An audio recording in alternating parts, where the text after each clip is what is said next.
Ito pa ang ilan sa pamamaraan para malaman nyo na malas ang inyong tahanan. Kumuha ka po ng isang basong tubig at pagkatapos ay lagyan nyo ito ng asin. Pagkatapos, lagyan nyo rin po ito ng 3 butil na bawang. Gawin nyo po ito ay sa umaga at ikaw ay mag-wish. Kapag po mga bossing ko, lumutang ang ating pong bawang, ang ibig sabihin po niyan ay swerte ang inyong pong tahanan. Kapag naman ito ay lumubog, ay may mga negative energy sa inyong pong tahanan. Ang gagawin nyo po dito mga bossing, kapag po ganyan, hayaan nyo lamang po siya ng good for 1 week. Kailangan mga bossing ko, malinis, ma-maintain ang kalinisan.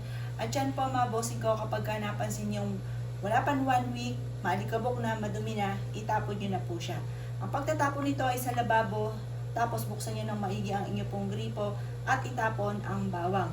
Kapag naman po mga bossing ko na lumubog po siya, ang gagawin nyo ay sabay-sabay nyo po itong itatapon. Mas mainam sa mga running water na talagang umaagos ang tubig kesa sa stock yung ilog. At pagkatapos ay pwede rin naman kung malayo kayo sa mga ilog, pwede rin naman sa malayo-layo po sa inyong pumuntahanan para hindi makabalik yung kamalasan.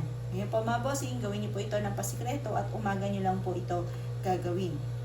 Kagaya niya, nakalutang mga bossing ko ang bawang, ibig sabihin, maswerte po yan. Kapag lumubog po yan, doon ka mag-iingat at gawin ka agad kapag lumubog. Ito po, gawin ka agad yung nabanggit ko na itapon nyo sa malayo, sa running water, or kaya po sa malayo-layo sa lugar po ninyo, sa bahay po ninyo.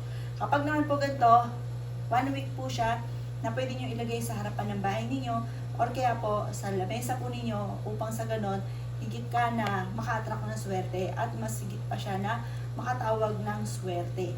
Ngayon pa mga bossing, yan po yung mga sinyales at pamahiin na dapat natin gawin, lalo na kapag feeling ninyo ay parang may kakaiba sa inyong puntahanan. O siya mga boss, good luck po sa inyo po lahat.